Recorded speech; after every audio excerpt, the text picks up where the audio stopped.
بسم اللہ الرحمن الرحیم شروع اللہ کا نام لے کر جو بڑا مہربان نہایت رحم والا ہے۔ احمق لوگ کہیں گے کہ مسلمان جس قبلے پر پہلے سے چلے آتے تھے اب اس سے کیوں منہ پھیر بیٹھے؟ تم کہہ دو کہ مشرق اور مغرب سب اللہ ہی کا ہے، وہ جس کو چاہتا ہے سیدھے رستے پر چلاتا ہے، اور اسی طرح ہم نے تم کو امت معتدل بنایا ہے تاکہ تم لوگوں پر گواہ بنو اور پیغمبر آخر الزمان صلی اللہ علیہ وآلہ وسلم تم پر گواہ بنے۔ اور جس قبلے پر تم پہلے تھے اس کو ہم نے اس لیے مقرر کیا تھا کہ معلوم کریں کہ کون ہمارے پیغمبر کا تابع رہتا ہے اور کون الٹے پاؤں پھر جاتا ہے۔ اور یہ بات یعنی تحویل قبلہ لوگوں کو گراں معلوم ہوئی، مگر جن کو اللہ نے ہدایت بخشی ہے وہ اسے گراں نہیں سمجھتے، اور اللہ ایسا نہیں کہ تمہارے ایمان کو یوں ہی ضائع کر دے۔ اللہ تو لوگوں پر بڑا مہربان ہے، صاحب رحمت ہے۔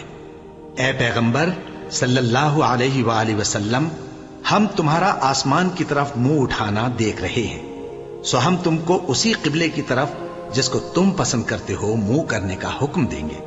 تو اپنا منہ مسجد حرام یعنی خانہ کعبہ کی طرف پھیر لو، اور تم لوگ جہاں ہوا کرو نماز پڑھنے کے وقت اسی مسجد کی طرف منہ کر لیا کرو۔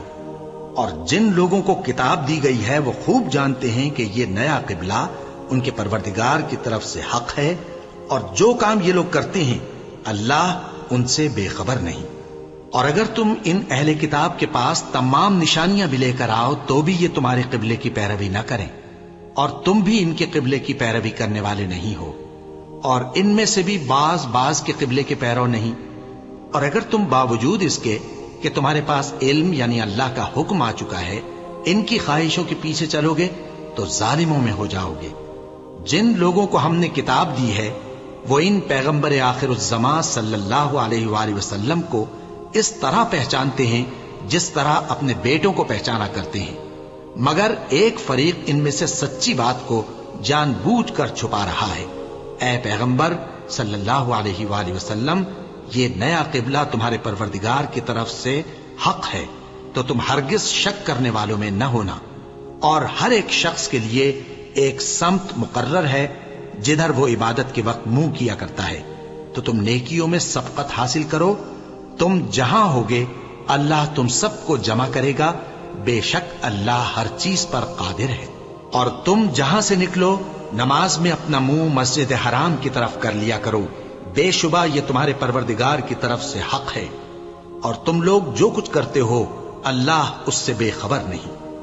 اور تم جہاں سے نکلو مسجد حرام کی طرف منہ کر کے نماز پڑھا کرو، اور مسلمانوں تم جہاں ہوا کرو اسی مسجد کی طرف رخ کیا کرو۔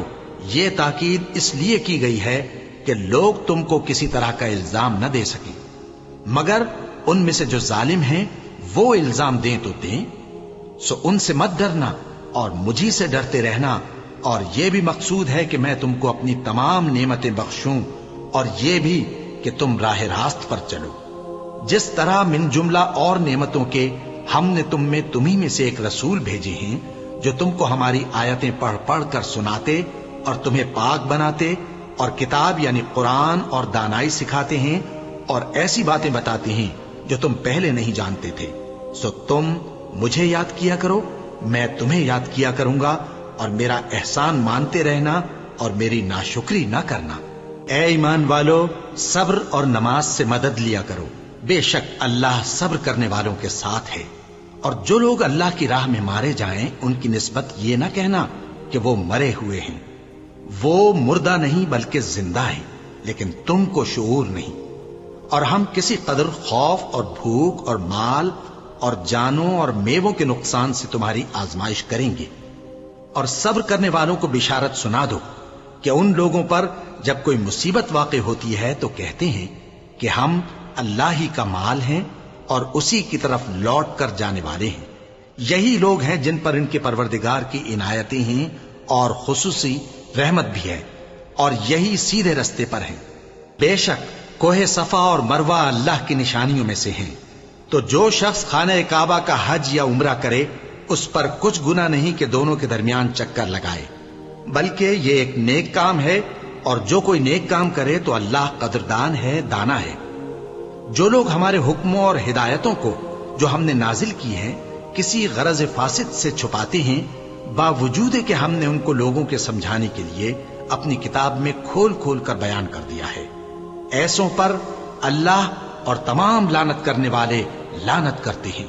ہاں، جو توبہ کرتے ہیں اور اپنی حالت درست کر لیتے ہیں اور احکام الہی کو صاف صاف بیان کر دیتے ہیں تو میں ان کے قصور معاف کر دیتا ہوں، اور میں بڑا معاف کرنے والا، بڑا مہربان ہوں۔ جو لوگ کافر ہوئے اور کافر ہی مرے، ایسوں پر اللہ کی اور فرشتوں کی اور انسانوں کی سب کی لعنت، وہ ہمیشہ اسی لعنت میں گرفتار رہیں گے۔ ان سے نہ تو عذاب ہلکا ہی کیا جائے گا اور نہ انہیں کچھ مہلت ملے گی۔ اور لوگوں، تمہارا معبود ایک ہی معبود ہے، اس بڑے مہربان اور رحم والے کے سوا کوئی عبادت کے لائق نہیں۔ بے شک آسمانوں اور زمین کے پیدا کرنے میں اور رات اور دن کے ایک دوسرے کے پیچھے آنے جانے میں اور کشتیوں اور جہازوں میں جو سمندر میں لوگوں کے فائدے کے لیے رواں ہیں، اور میں جس کو اللہ آسمان سے برساتا اور اس سے زمین کو اس کے مردہ ہو جانے کے بعد زندہ یعنی خشک ہو جانے کے بعد سرسبز کر دیتا ہے، اور زمین پر ہر قسم کے جانور پھیلانے میں اور ہواؤں کے چلانے میں اور بادلوں میں جو آسمان اور زمین کے درمیان گھرے رہتے ہیں، عقل مندوں کے لیے اللہ کی قدرت کی نشانیاں ہیں۔ اور بعض لوگ ایسے ہیں جو غیر اللہ کو اللہ کا شریک بناتے اور ان سے اللہ کی سی محبت کرتے ہیں، لیکن جو ایمان والے ہیں وہ تو اللہ ہی کے سب سے زیادہ دوستدار ہیں۔ اور اے کاش ظالم لوگ جو بات عذاب کے وقت دیکھیں گے اب دیکھ لیتے کہ سب طرح کی طاقت اللہ ہی کو ہے، اور یہ کہ اللہ سخت عذاب کرنے والا ہے۔ اس دن کفر کے پیشوا اپنے پیروں سے بیزاری ظاہر کریں گے اور دونوں عذاب الہی دیکھ لیں گے اور ان کے آپس کے تعلقات منقطع ہو جائیں گے۔ یہ حال دیکھ کر پیروی کرنے والے حسرت سے کہیں گے کہ اے کاش ہمیں پھر دنیا میں جانا نصیب ہو، تاکہ جس طرح یہ ہم سے بیزار ہو رہے ہیں اسی طرح ہم بھی ان سے بیزار ہوں۔ اس طرح اللہ ان کے اعمال حسرت بنا کر دکھائے گا اور وہ دوزخ سے نکل نہیں سکیں گے۔ لوگوں، جو چیزیں زمین میں حلال طیب ہیں وہ کھاؤ، اور شیطان کے قدموں پر نہ چلو، وہ تمہارا کھلا دشمن ہے۔ وہ تو تم کو برائی اور بے حیائی ہی کے کام کرنے کو کہتا ہے، اور یہ بھی کہ اللہ کی نسبت ایسی باتیں کہو جن کا تمہیں کچھ بھی علم نہیں۔ اور جب ان لوگوں سے کہا جاتا ہے کہ جو کتاب اللہ نے نازل فرمائی ہے اس کی پیروی کرو، تو کہتے ہیں نہیں، بلکہ ہم تو اسی چیز کی پیروی کریں گے جس پر ہم نے اپنے باپ دادا کو پایا۔ بھلا اگرچہ ان کے باپ دادا نہ کچھ سمجھتے ہوں اور نہ سیدھے رستے پر ہوں، تب بھی وہ انہی کی تقلید کیے جائیں گے۔ جو لوگ کافر ہیں ان کی مثال اس شخص کی سی ہے جو کسی ایسی چیز کو آواز دے جو پکار اور آواز کے سوا کچھ سن نہ سکے۔ یہ بہرے ہیں، گونگے ہیں، اندھے ہیں کہ کچھ سمجھ ہی نہیں سکتے۔ اے اہل ایمان، جو پاکیزہ چیزیں ہم نے تم کو عطا فرمائی ہیں ان کو کھاؤ، اور اگر اللہ ہی کے بندے ہو تو اس کی نعمتوں کا شکر بھی ادا کرو۔ اس نے تو تم پر بس مرا ہوا جانور اور لہو اور سور کا گوشت اور جس چیز پر اللہ کے سوا کسی اور کا نام پکارا جائے حرام کر دیا ہے۔ ہاں، جو مجبور ہو جائے بشرطے کہ اللہ کی نافرمانی نہ کرے اور حد ضرورت سے باہر نہ نکل جائے، اس پر کچھ گناہ نہیں۔ بے شک اللہ بخشنے والا ہے، رحم کرنے والا ہے۔ جو لوگ اللہ کی کتاب سے ان آیتوں اور ہدایتوں کو جو اس نے نازل فرمائی ہیں چھپاتے اور ان کے بدلے تھوڑی سی قیمت یعنی دنیاوی منفعت حاصل کرتے ہیں، وہ اپنے پیٹوں میں محض آگ بھرتے ہیں۔ ایسے لوگوں سے اللہ قیامت کے دن نہ کلام کرے گا اور نہ ان کو گناہوں سے پاک کرے گا، اور ان کے لیے دکھ دینے والا عذاب ہے۔ یہ وہ لوگ ہیں جنہوں نے ہدایت چھوڑ کر گمراہی اور بخشش چھوڑ کر عذاب خرید لیا۔ یہ آتش جہنم کی کیسی برداشت کرنے والے ہیں۔ یہ اس لیے کہ اللہ نے کتاب سچائی کے ساتھ نازل فرمائی، اور جن لوگوں نے اس کتاب میں اختلاف کیا وہ ضد میں آ کر نیکی سے دور ہو گئے ہیں۔ نیکی یہی نہیں کہ تم مشرق و مغرب کو قبلہ سمجھ کر ان کی طرف منہ کر لو، بلکہ نیکی یہ ہے کہ لوگ اللہ پر اور روز آخر پر اور فرشتوں پر اور اللہ کی کتاب پر اور پیغمبروں پر ایمان لائیں، اور مال باوجود عزیز رکھنے کے رشتہ داروں اور یتیموں اور محتاجوں اور مسافروں اور مانگنے والوں کو دیں، اور گردنوں کے چھڑانے میں خرچ کریں، اور نماز پڑھیں اور زکات دیں، اور جب عہد کر لیں تو اس کو پورا کریں، اور سختی اور تکلیف میں اور جنگ کے وقت ثابت قدم رہیں۔ یہی لوگ ہیں جو ایمان میں سچے ہیں، اور یہی ہیں جو اللہ سے ڈرنے والے ہیں۔ مومنوں، تم کو مقتولوں کے بارے میں قصاص یعنی خون کے بدلے خون کا حکم دیا جاتا ہے، اس طرح پر کہ آزاد کے بدلے آزاد مارا جائے، اور غلام کے بدلے غلام، اور عورت کے بدلے عورت۔ اور اگر قاتل کو اس کے مقتول بھائی کے قصاص میں سے کچھ معاف کر دیا جائے تو وارث مقتول کو پسندیدہ طریق سے قرارداد کی پیروی یعنی مطالبہ خون بہا کرنا اور قاتل کو خوشخوئی کے ساتھ ادا کرنا چاہیے۔ یہ تمہارے پروردگار کی طرف سے تمہارے لیے آسانی اور مہربانی ہے۔ اب جو اس کے بعد زیادتی کرے اس کے لیے دکھ کا عذاب ہے۔ اور اے اہل عقل، حکم قصاص میں تمہاری زندگانی ہے کہ تم قتل و خونریزی سے بچو۔ تم پر فرض کیا جاتا ہے کہ جب تم میں سے کسی کو موت کا وقت آ جائے تو اگر وہ کچھ مال چھوڑ جانے والا ہو تو ماں باپ اور رشتہ داروں کے لیے دستور کے مطابق وصیت کر جائے۔ اللہ سے ڈرنے والوں پر یہ ایک حق ہے۔ پھر جو شخص وصیت کو سننے کے بعد اس کو بدل ڈالے تو اس کے بدلنے کا گناہ انہی لوگوں پر ہے جو اس کو بدلیں، اور بے شک اللہ سنتا جانتا ہے۔ اب اگر کسی کو وصیت کرنے والے کی طرف سے کسی وارث کی طرفداری یا حق تلفی کا اندیشہ ہو تو اگر وہ وصیت کو بدل کر وارثوں میں صلح کرا دے تو اس پر کچھ گناہ نہیں، بے شک اللہ بخشنے والا ہے، رحم والا ہے۔ مومنوں، تم پر روزے فرض کیے گئے ہیں جس طرح تم سے پہلے لوگوں پر فرض کیے گئے تھے تاکہ تم پرہیزگار بنو۔ روزوں کے دن گنتی کے چند روز ہیں، تو جو شخص تم میں سے بیمار ہو یا سفر میں ہو تو دوسرے دنوں میں روزوں کا شمار پورا کر لے۔ اور جو لوگ روزہ رکھنے کی طاقت رکھیں لیکن رکھیں نہیں، وہ روزے کے بدلے محتاج کو کھانا کھلا دیں۔ اور جو کوئی اپنی مرضی سے زیادہ نیکی کرے تو اس کے حق میں زیادہ اچھا ہے، اور اگر سمجھو تو روزہ رکھنا ہی تمہارے حق میں بہتر ہے۔ روزوں کا مہینہ رمضان کا مہینہ ہے جس میں قرآن اول نازل ہوا، جو لوگوں کا رہنما ہے اور جس میں ہدایت کی کھلی نشانیاں ہیں اور جو حق و باطل کو الگ الگ کرنے والا ہے۔ تو جو کوئی تم میں سے اس مہینے میں موجود ہو چاہیے کہ پورے مہینے کے روزے رکھے، اور جو بیمار ہو یا سفر میں ہو تو دوسرے دنوں میں روزے رکھ کر ان کا شمار پورا کر لے۔ اللہ تمہارے حق میں آسانی چاہتا ہے اور سختی نہیں چاہتا، اور یہ آسانی کا حکم اس لیے دیا گیا ہے کہ تم روزوں کا شمار پورا کر لو، اور اس احسان کے بدلے کہ اللہ نے تم کو ہدایت بخشی ہے تم اس کو بزرگی سے یاد کرو اور اس کا شکر کرو۔ اور اے پیغمبر، جب تم سے میرے بندے میرے بارے میں دریافت کریں تو انہیں معلوم ہو کہ میں تو تمہارے پاس ہی ہوں۔ جب کوئی پکارنے والا مجھے پکارتا ہے تو میں اس کی دعا قبول کرتا ہوں۔ تو ان کو چاہیے کہ میرے حکموں کو مانیں اور مجھ پر ایمان رکھیں تاکہ نیک رستہ پائیں۔ روزوں کی راتوں میں تمہارے لیے اپنی عورتوں کے پاس جانا جائز کر دیا گیا ہے، وہ تمہاری پوشاک ہیں اور تم ان کی پوشاک ہو۔ اللہ کو معلوم ہے کہ تم ان کے پاس جانے سے اپنے حق میں خیانت کرتے تھے، سو اس نے تم پر مہربانی کی اور تمہاری حرکات سے درگزر فرمائی، تو اب تم کو اختیار ہے کہ ان سے مباشرت کرو۔ اور اللہ نے جو چیز تمہارے لیے لکھ رکھی ہے یعنی اولاد، اس کو اللہ سے طلب کرو اور کھاؤ اور پیو، یہاں تک کہ صبح کی سفید دھاری رات کی سیاہ دھاری سے الگ نظر آنے لگے۔ پھر روزہ رکھ کر رات تک پورا کرو، اور جب تم مسجدوں میں اعتکاف بیٹھتے ہو تو ان سے مباشرت نہ کرو، یہ اللہ کی حدیں ہیں، ان کے پاس نہ جانا۔ اسی طرح اللہ اپنی آیتیں لوگوں کے سمجھانے کے لیے کھول کھول کر بیان فرماتا ہے تاکہ وہ پرہیزگار بنے۔ اور آپس میں ایک دوسرے کا مال ناحق نہ کھاؤ، اور نہ اس کو رشوتاً حاکموں کے پاس پہنچاؤ تاکہ لوگوں کے مال کا کچھ حصہ ناجائز طور پر کھا جاؤ، اور اسے تم جانتے بھی ہو۔ اے پیغمبر، لوگ تم سے نئے چاند کے بارے میں دریافت کرتے ہیں کہ گھٹتا بڑھتا کیوں ہے۔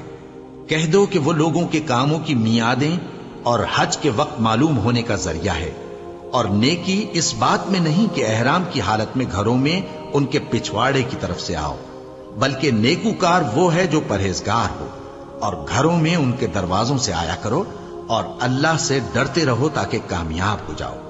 اور جو لوگ تم سے لڑتے ہیں تم بھی اللہ کی راہ میں ان سے لڑو، مگر زیادتی نہ کرنا کہ اللہ زیادتی کرنے والوں کو دوست نہیں رکھتا۔ اور ان کو جہاں پاؤ قتل کر دو، اور جہاں سے انہوں نے تم کو نکالا ہے یعنی مکے سے، وہاں سے تم بھی ان کو نکال دو۔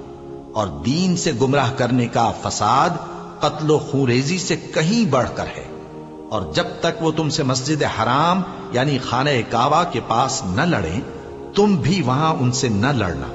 ہاں اگر وہ تم سے لڑیں تو تم ان کو قتل کر ڈالو، کافروں کی یہی سزا ہے۔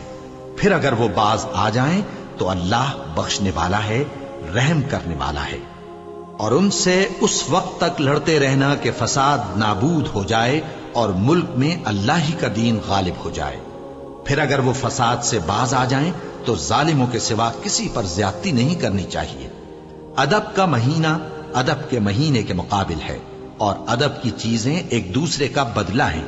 پس اگر کوئی تم پر زیادتی کرے تو جیسی زیادتی وہ تم پر کرے ویسی ہی تم اس پر کرو، اور اللہ سے ڈرتے رہو اور جان رکھو کہ اللہ ڈرنے والوں کے ساتھ ہے۔ اور اللہ کی راہ میں مال خرچ کرو اور اپنے آپ کو ہلاکت میں نہ ڈالو، اور نیکی کرو، بے شک اللہ نیکی کرنے والوں کو دوست رکھتا ہے۔ اور اللہ کی خوشنودی کے لیے حج اور عمرے کو پورا کرو، اور اگر راستے میں روک لیے جاؤ تو جیسی قربانی میسر ہو کر دو، اور جب تک قربانی اپنے مقام پر نہ پہنچ جائے سر نہ منڈاؤ۔ اور اگر کوئی تم میں بیمار ہو یا اس کے سر میں کسی طرح کی تکلیف ہو تو اگر وہ سر منڈا لے تو اس کے بدلے روزے رکھے یا صدقہ دے یا قربانی کرے۔ پھر جب تکلیف دور ہو کر تم مطمئن ہو جاؤ تو جو تم میں حج کے وقت تک عمرے سے فائدہ اٹھانا چاہے وہ جیسی قربانی میسر ہو کرے، اور جس کو قربانی نہ ملے وہ 3 روزے ایام حج میں رکھے اور 7 جب واپس ہو، یہ پورے 10 ہوئے۔ یہ حکم اس شخص کے لیے ہے جس کے اہل و عیال مکے میں نہ رہتے ہوں۔ اور اللہ سے ڈرتے رہو اور جان رکھو کہ اللہ سخت عذاب دینے والا ہے۔ حج کے مہینے معین ہیں جو معلوم ہیں، تو جو شخص ان مہینوں میں حج کی نیت کر لے تو حج کے دنوں میں نہ عورتوں سے اختلاط کرے، نہ کوئی برا کام کرے اور نہ کسی سے جھگڑے۔ اور جو نیک کام تم کرو گے وہ اللہ کو معلوم ہو جائے گا۔ اور زاد راہ یعنی رستے کا خرچ ساتھ لے جاؤ، کیونکہ بہترین زاد راہ پرہیزگاری ہے۔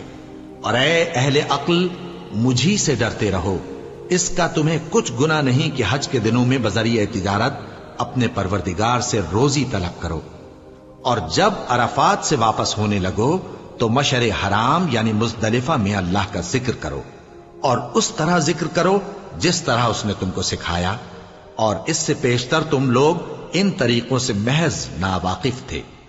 پھر جہاں سے اور لوگ واپس ہوں وہیں سے تم بھی واپس ہو، اور اللہ سے بخشش مانگو، بے شک اللہ بخشنے والا ہے، رحمت کرنے والا ہے۔ پھر جب حج کے تمام ارکان پورے کر چکو تو مینا میں اللہ کو یاد کرو جس طرح اپنے باپ دادا کو یاد کیا کرتے تھے، بلکہ اس سے بھی زیادہ۔ اور بعض لوگ ایسے ہیں جو اللہ سے التجا کرتے ہیں کہ اے پروردگار ہم کو جو دینا ہے دنیا ہی میں دے دے، اور ایسے لوگوں کا آخرت میں کچھ حصہ نہیں۔ اور بعض ایسے ہیں کہ دعا کرتے ہیں کہ پروردگار ہم کو دنیا میں بھی نعمت عطا فرما اور آخرت میں بھی نعمت بخشیو اور دوزخ کے عذاب سے محفوظ رکھیو۔ یہی لوگ ہیں جن کے لیے ان کے کاموں کا حصہ یعنی اجر نیک تیار ہے، اور اللہ جلد حساب لینے والا ہے۔ اور قیام منا کے دنوں میں جو گنتی کے دن ہیں اللہ کو یاد کرو، اگر کوئی جلدی کرے اور 2 ہی دن میں چل دے تو اس پر بھی کچھ گناہ نہیں، اور جو بعد تک ٹھہرا رہے اس پر بھی کچھ گناہ نہیں۔ یہ باتیں اس شخص کے لیے ہیں جو اللہ سے ڈرے، اور تم لوگ اللہ سے ڈرتے رہو اور جان رکھو کہ تم سب اس کے پاس جمع کیے جاؤ گے۔ اور کوئی شخص تو ایسا ہے جس کی گفتگو دنیا کی زندگی میں تم کو دلکش معلوم ہوتی ہے، اور وہ اپنے معافی ضمیر پر یعنی اس بات پر جو اس کے دل میں ہے اللہ کو گواہ بناتا ہے، حالانکہ وہ سخت جھگڑالو ہے۔ اور جب پیٹ پھیر کر چلا جاتا ہے تو زمین میں دوڑتا پھرتا ہے تاکہ اس میں فتنہ انگیزی کرے اور کھیتی کو برباد اور انسانوں اور حیوانوں کی نسل کو نابود کر دے، اور اللہ فتنہ انگیزی کو پسند نہیں کرتا۔ اور جب اس سے کہا جاتا ہے کہ اللہ سے خوف کر تو غرور اس کو گناہ میں پھنسا دیتا ہے، سو اس کو جہنم کافی ہے اور وہ بہت برا ٹھکانہ ہے۔ اور کوئی شخص ایسا ہے کہ اللہ کی خوشنودی حاصل کرنے کے لیے اپنی جان بیچ ڈالتا ہے، اور اللہ بندوں پر بہت مہربان ہے۔ مومنو، اسلام میں پورے پورے داخل ہو جاؤ اور شیطان کے پیچھے نہ چلو، وہ تو تمہارا کھلا دشمن ہے۔ پھر اگر تم احکام روشن پہنچ جانے کے بعد لڑکھڑا جاؤ تو جان رکھو کہ اللہ غالب ہے، حکمت والا ہے۔ کیا یہ لوگ اسی بات کے منتظر ہیں کہ ان پر اللہ کا عذاب بادل کے سائبانوں میں آ نازل ہو اور فرشتے بھی اتر آئیں اور کام تمام کر دیا جائے؟ اور سب کاموں کا رجوع اللہ ہی کی طرف ہے۔ اے پیغمبر، بنی اسرائیل سے پوچھو کہ ہم نے ان کو کتنی کھلی نشانیاں دیں، اور جو شخص اللہ کی نعمت کو اپنے پاس آنے کے بعد بدل دے تو اللہ سخت عذاب کرنے والا ہے۔ اور جو کافر ہیں ان کے لیے دنیا کی زندگی خوشنما کر دی گئی ہے اور وہ مومنوں سے تمسخر کرتی ہیں، لیکن جو پرہیزگار ہیں وہ قیامت کے دن ان سے اوپر ہوں گے۔ اور اللہ جس کو چاہتا ہے بے حساب رزق دیتا ہے۔ پہلے تو سب لوگوں کا ایک ہی مذہب تھا، لیکن وہ آپس میں اختلاف کرنے لگے تو اللہ نے ان کی طرف بشارت دینے والے اور ڈر سنانے والے پیغمبر بھیجے اور ان پر سچائی کے ساتھ کتابیں نازل کی تاکہ جن امور میں لوگ اختلاف کرتے تھے ان کا ان میں فیصلہ کر دے۔ اور اس میں اختلاف بھی انہی لوگوں نے کیا جن کو کتاب دی گئی تھی، باوجود کہ ان کے پاس کھلے ہوئے احکام آ چکے تھے، اور یہ اختلاف انہوں نے صرف آپس کی ضد سے کیا۔ تو جس امر حق میں وہ اختلاف کرتے تھے اللہ نے اپنی مہربانی سے مومنوں کو اس کی راہ دکھا دی، اور اللہ جس کو چاہتا ہے سیدھا رستہ دکھا دیتا ہے۔ کیا تم یہ خیال کرتے ہو کہ یوں ہی بہشت میں داخل ہو جاؤ گے؟ اور ابھی تم کو پہلے لوگوں کی سی مشکلیں تو پیش آئی ہی نہیں، ان کو بڑی بڑی سختیاں اور تکلیفیں پہنچیں اور وہ صعوبتوں میں ہلا ہلا دیے گئے، یہاں تک کہ پیغمبر اور مومن لوگ جو ان کے ساتھ تھے سب پکار اٹھے کہ کب اللہ کی مدد آئے گی۔ دیکھو اللہ کی مدد عنقریب آیا چاہتی ہے۔ اے نبی، لوگ تم سے پوچھتے ہیں کہ اللہ کی راہ میں کس طرح کا مال خرچ کریں۔ کہہ دو کہ جو چاہو خرچ کرو، لیکن جو مال خرچ کرنا چاہو وہ درجہ بدرجہ اہل استحقاق یعنی ماں باپ کو اور قریب کے رشتہ داروں کو اور یتیموں کو اور محتاجوں کو اور مسافروں کو سب کو دو، اور جو بھلائی تم کرو گے اللہ اس کو جانتا ہے۔ مسلمانوں، تم پر اللہ کے رستے میں لڑنا فرض کر دیا گیا ہے، اور وہ تمہیں ناگوار تو ہوگا، مگر عجب نہیں کہ ایک چیز تم کو بری لگے اور وہ تمہارے حق میں بھلی ہو، اور عجب نہیں کہ ایک چیز تم کو بھلی لگے اور وہ تمہارے لیے مضر ہو، اور ان باتوں کو اللہ ہی بہتر جانتا ہے اور تم نہیں جانتے۔ اے پیغمبر، لوگ تم سے عزت والے مہینوں میں لڑائی کرنے کے بارے میں دریافت کرتے ہیں، کہہ دو کہ ان میں لڑنا بڑا گناہ ہے، اور اللہ کی راہ سے روکنا اور اس سے کفر کرنا اور مسجد حرام یعنی خانہ کعبہ میں جانے سے بند کرنا اور اہل مسجد کو اس میں سے نکال دینا جو یہ کفار کرتے ہیں، اللہ کے نزدیک اس سے بھی زیادہ گناہ ہے، اور فتنہ انگیزی خونریزی سے بھی بڑھ کر ہے۔ اور یہ لوگ ہمیشہ تم سے لڑتے رہیں گے، یہاں تک کہ اگر مقدور رکھیں تو تم کو تمہارے دین سے پھیر دیں، اور جو کوئی تم میں سے اپنے دین سے پھر کر کافر ہو جائے گا اور کافر ہی مرے گا تو ایسے لوگوں کے اعمال دنیا اور آخرت دونوں میں برباد ہو جائیں گے، اور یہی لوگ دوزخ میں جانے والے ہیں جس میں ہمیشہ رہیں گے۔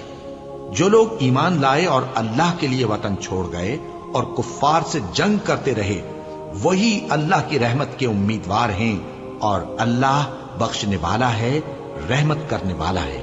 اے پیغمبر، لوگ تم سے شراب اور جوئے کا حکم دریافت کرتے ہیں، کہہ دو کہ ان میں گناہ بڑے ہیں اور لوگوں کے لیے کچھ فائدے بھی ہیں، مگر ان کے گناہ فائدوں سے کہیں زیادہ ہیں۔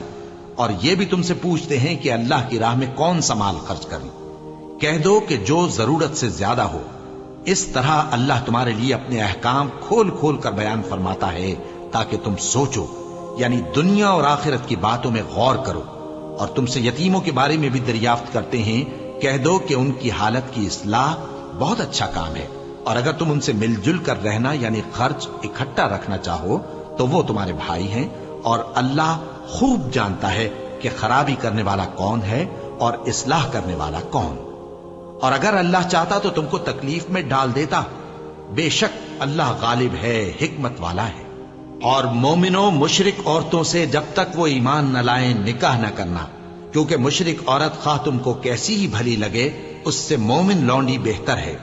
اور اسی طرح مشرک مرد جب تک ایمان نہ لائیں مومن عورتوں کو ان کی زوجیت میں نہ دینا، کیونکہ مشرک مرد سے خواہ وہ تم کو کیسا ہی بھلا لگے مومن غلام بہتر ہے۔ یہ مشرک لوگوں کو دوزخ کی طرف بلاتی ہیں، اور اللہ اپنی مہربانی سے بہشت اور بخشش کی طرف بلاتا ہے، اور اپنے حکم لوگوں سے کھول کھول کر بیان کرتا ہے تاکہ نصیحت حاصل کریں۔ اور تم سے حیض کے بارے میں دریافت کرتے ہیں، کہہ دو وہ تو نجاست ہے، سو ایام حیض میں عورتوں سے کنارہ کش رہو، اور جب تک وہ پاک نہ ہو جائیں ان سے مقاربت نہ کرو۔ ہاں، جب وہ پاک ہو جائیں تو جس طریق سے اللہ نے تمہیں ارشاد فرمایا ہے ان کے پاس جاؤ، کچھ شک نہیں کہ اللہ توبہ کرنے والوں اور پاک صاف رہنے والوں کو دوست رکھتا ہے۔ تمہاری عورتیں تمہاری کھیتی ہیں، تو اپنی کھیتی میں جس طرح چاہو جاؤ، اور اپنے لیے نیک عمل آگے بھیجو، اور اللہ سے ڈرتے رہو، اور جان رکھو کہ ایک دن تمہیں اس کے روبرو حاضر ہونا ہے۔ اور اے پیغمبر، ایمان والوں کو بشارت سنا دو، اور اللہ کے نام کو اس بات کا ہیلا نہ بنانا کہ اس کی قسمیں کھا کھا کر سلوک کرنے اور پرہیزگاری کرنے اور لوگوں میں صلح و سازگاری کرانے سے رک جاؤ، اور اللہ سب کچھ سنتا ہے، جانتا ہے۔ اللہ تمہاری لغو قسموں پر تم سے مواخذہ نہیں کرے گا، لیکن جو قسمیں تم قصد دلی سے کھاؤ گے ان پر مواخذہ کرے گا، اور اللہ بخشنے والا ہے، بردبار ہے۔ جو لوگ اپنی عورتوں کے پاس جانے کی قسم کھا لیں ان کو 4 مہینے تک انتظار کرنا چاہیے۔ اگر اس عرصے میں قسم سے رجوع کر لیں تو اللہ بخشنے والا ہے، مہربان ہے۔ اور اگر طلاق کا ارادہ کر لیں تو بھی اللہ سنتا ہے، جانتا ہے۔ اور طلاق والی عورتیں 3 حیض تک اپنے تئیں روکے رہیں، اور اگر وہ اللہ اور روز قیامت پر ایمان رکھتی ہیں تو ان کو جائز نہیں کہ اللہ نے جو کچھ ان کے شکم میں پیدا کیا ہے اس کو چھپائیں۔ اور ان کے خاوند اگر پھر موافقت چاہیں تو اس مدت میں وہ ان کو اپنی زوجیت میں لے لینے کے زیادہ حقدار ہیں، اور عورتوں کا حق مردوں پر ویسا ہی ہے جیسے دستور کے مطابق مردوں کا حق عورتوں پر ہے، البتہ مردوں کو عورتوں پر 1 درجہ فضیلت ہے، اور اللہ غالب ہے، صاحب حکمت ہے۔ طلاق صرف 2 بار ہے، یعنی جب 2 دفعہ طلاق دے دی جائے تو پھر عورتوں کو یا تو بطریق شائستہ نکاح میں رہنے دینا ہے یا بھلائی کے ساتھ چھوڑ دینا۔ اور یہ جائز نہیں کہ جو مہر تم ان کو دے چکے ہو اس میں سے کچھ واپس لے لو۔ ہاں، اگر زن و شوہر کو خوف ہو کہ وہ اللہ کی حدوں کو قائم نہیں رکھ سکیں گے تو اگر عورت خاوند کے ہاتھ سے رہائی پانے کے بدلے میں کچھ دے ڈالے تو دونوں پر کچھ گناہ نہیں۔ یہ اللہ کی مقرر کی ہوئی حدیں ہیں، ان سے باہر نہ نکلنا، اور جو لوگ اللہ کی حدوں سے باہر نکل جائیں گے وہ گناہگار ہوں گے۔ پھر اگر شوہر 2 طلاقوں کے بعد تیسری طلاق عورت کو دے دے تو اس کے بعد جب تک عورت کسی دوسرے شخص سے نکاح نہ کر لے اس پہلے شوہر پر حلال نہ ہوگی۔ ہاں، اگر دوسرا خاوند بھی طلاق دے دے اور عورت اور پہلا خاوند پھر ایک دوسرے کی طرف رجوع کر لیں تو ان پر کچھ گناہ نہیں، بشرطے کہ دونوں یقین کریں کہ اللہ کی حدوں کو قائم رکھ سکیں گے، اور یہ اللہ کی حدیں ہیں، ان کو وہ ان لوگوں کے لیے بیان فرماتا ہے جو علم رکھتے ہیں۔ اور جب تم عورتوں کو 2 دفعہ طلاق دے چکو اور ان کی عدت پوری ہو جائے تو انہیں یا تو حسن سلوک سے نکاح میں رہنے دو یا بطریق شائستہ رخصت کر دو، اور اس نیت سے ان کو نکاح میں نہ رہنے دینا چاہیے کہ انہیں تکلیف دو اور ان پر زیادتی کرو، اور جو ایسا کرے گا وہ اپنا ہی نقصان کرے گا۔ اور اللہ کے احکام کو ہنسی اور کھیل نہ بناؤ، اور اللہ نے تم کو جو نعمتیں بخشی ہیں اور تم پر جو کتاب اور دانائی کی باتیں نازل کی ہیں جن سے وہ تمہیں نصیحت فرماتا ہے ان کو یاد کرو، اور اللہ سے ڈرتے رہو، اور جان رکھو کہ اللہ ہر چیز سے واقف ہے، اور جب تم عورتوں کو طلاق دے چکو اور ان کی عدت پوری ہو جائے تو ان کو اپنے شوہروں کے ساتھ جب وہ آپس میں جائز طور پر راضی ہو جائیں نکاح کرنے سے مت روکو۔ اس حکم سے اس شخص کو نصیحت کی جاتی ہے جو تم میں اللہ اور روز آخر پر یقین رکھتا ہے۔ یہ تمہارے لیے نہایت خوب اور بہت پاکیزگی کی بات ہے، اور اللہ جانتا ہے اور تم نہیں جانتے۔ اور مائیں اپنے بچوں کو پورے 2 سال دودھ پلائیں، یہ حکم اس شخص کے لیے ہے جو پوری مدت تک دودھ پلوانا چاہے، اور دودھ پلانے والی ماؤں کا کھانا اور کپڑا دستور کے مطابق باپ کے ذمے ہوگا۔ کسی شخص کو اس کی طاقت سے زیادہ تکلیف نہیں دی جاتی، تو یاد رکھو کہ نہ تو ماں کو اس کے بچے کے سبب نقصان پہنچایا جائے اور نہ باپ کو اس کی اولاد کی وجہ سے نقصان پہنچایا جائے، اور اسی طرح نان و نفقہ بچے کے وارث کے ذمے ہے۔ اور اگر دونوں یعنی ماں باپ آپس کی رضامندی اور صلاح سے بچے کا دودھ چھڑانا چاہیں تو ان پر کچھ گناہ نہیں، اور اگر تم اپنی اولاد کو دودھ پلوانا چاہو تو تم پر کچھ گناہ نہیں، بشرطے کہ تم دودھ پلانے والیوں کو دستور کے مطابق ان کا حق جو تم نے دینا کیا تھا دے دو۔ اور اللہ سے ڈرتے رہو اور جان رکھو کہ جو کچھ تم کرتے ہو اللہ اس کو دیکھ رہا ہے۔ اور جو لوگ تم میں سے مر جائیں اور عورتیں چھوڑ جائیں تو وہ عورتیں 4 مہینے اور 10 دن اپنے آپ کو روکے رہیں، اور جب یہ عدت پوری کر چکیں اور اپنے حق میں پسندیدہ کام یعنی نکاح کر لیں تو تم پر کچھ گناہ نہیں، اور اللہ تمہارے سب کاموں سے واقف ہے۔ اگر تم اشارے کنائے میں عورتوں کو نکاح کا پیغام بھیجو یا نکاح کی خواہش کو اپنے دلوں میں مخفی رکھو تو تم پر کچھ گناہ نہیں۔ اللہ کو معلوم ہے کہ تم ان سے نکاح کا ذکر کرو گے، مگر ایام عدت میں اس کے سوا کے دستور کے مطابق کوئی بات کہہ دو، پوشیدہ طور پر ان سے قول و قرار نہ کرنا، اور جب تک عدت پوری نہ ہو لے نکاح کا پختہ ارادہ نہ کرنا، اور جان رکھو کہ جو کچھ تمہارے دلوں میں ہے اللہ کو سب معلوم ہے، تو اس سے ڈرتے رہو اور جان رکھو کہ اللہ بخشنے والا ہے، حلم والا ہے۔ اور اگر تم عورتوں کو ان کے پاس جانے یا ان کا مہر مقرر کرنے سے پہلے طلاق دے دو تو تم پر کچھ گناہ نہیں، ہاں ان کو دستور کے مطابق کچھ خرچ ضرور دو، یعنی مقدور والا اپنے مقدور کے مطابق دے اور تنگ دست اپنی حیثیت کے مطابق۔ نیک لوگوں پر یہ ایک طرح کا حق ہے۔ اور اگر تم عورتوں کو ان کے پاس جانے سے پہلے طلاق دے دو لیکن مہر مقرر کر چکے ہو تو آدھا مہر دینا ہوگا۔ ہاں اگر عورتیں مہر بخش دیں یا مرد جن کے ہاتھ میں عقد نکاح ہے اپنا حق چھوڑ دیں اور پورا مہر دے دیں تو ان کو اختیار ہے۔ اور اگر تم مرد لوگ ہی اپنا حق چھوڑ دو تو یہ پرہیزگاری کی بات ہے، اور آپس میں بھلائی کرنے کو فراموش نہ کرنا۔ کچھ شک نہیں کہ اللہ تمہارے سب کاموں کو دیکھ رہا ہے۔ مسلمانوں، سب نمازیں خصوصاً بیچ کی نماز یعنی نماز عصر پورے اہتمام کے ساتھ ادا کرتے رہو اور اللہ کے آگے ادب سے کھڑے رہا کرو۔ پھر اگر تم خوف کی حالت میں ہو تو پیادے یا سوار جس حال میں ہو نماز پڑھ لو۔ پھر جب امن و اطمینان ہو جائے تو جس طریق سے اللہ نے تم کو سکھایا ہے جو تم پہلے نہیں جانتے تھے اللہ کو یاد کرو۔ اور جو لوگ تم میں سے مر جائیں اور عورتیں چھوڑ جائیں وہ اپنی عورتوں کے حق میں وصیت کر جائیں کہ ان کو 1 سال تک خرچ دیا جائے اور گھر سے نہ نکالی جائیں۔ ہاں اگر وہ خود گھر سے چلی جائیں اور اپنے حق میں پسندیدہ کام یعنی نکاح کر لیں تو تم پر کچھ گناہ نہیں، اور اللہ زبردست ہے، حکمت والا ہے۔ اور مطلقہ عورتوں کو بھی دستور کے مطابق نان و نفقہ دینا چاہیے، پرہیزگاروں پر یہ بھی حق ہے۔ اسی طرح اللہ اپنے احکام تمہارے لیے بیان فرماتا ہے تاکہ تم سمجھو۔ بھلا تم نے ان لوگوں کو نہیں دیکھا جو شمار میں ہزاروں ہی تھے اور موت کے ڈر سے اپنے گھروں سے نکل بھاگے تھے؟ تو اللہ نے ان کو حکم دیا کہ مر جاؤ، پھر ان کو زندہ بھی کر دیا۔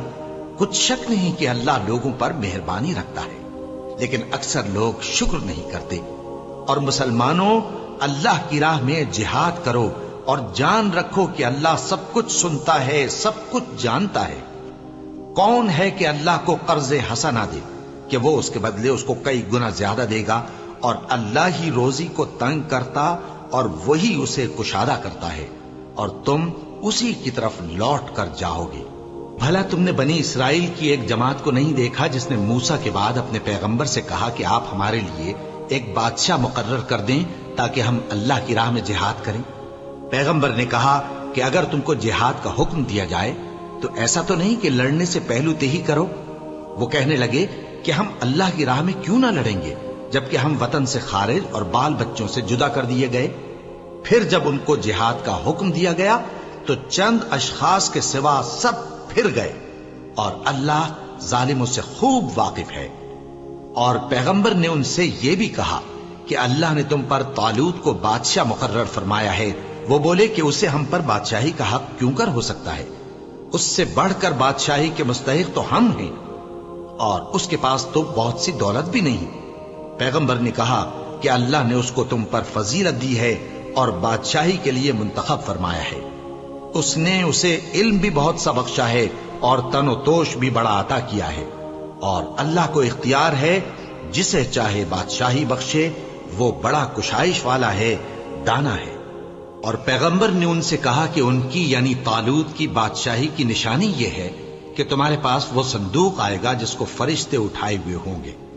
اس میں تمہارے پروردگار کی طرف سے تسلی بخشنے والی چیز ہوگی، اور کچھ اور چیزیں بھی ہوں گی جو موسیٰ اور ہارون چھوڑ گئے تھے۔ اگر تم ایمان رکھتے ہو تو یہ تمہارے لیے ایک بڑی نشانی ہے۔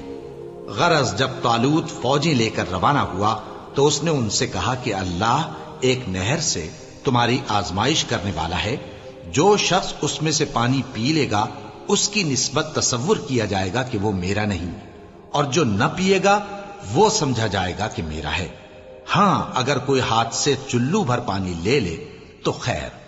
جب وہ لوگ نہر پر پہنچے تو چند آدمیوں کے سوا سب نے پانی پی لیا۔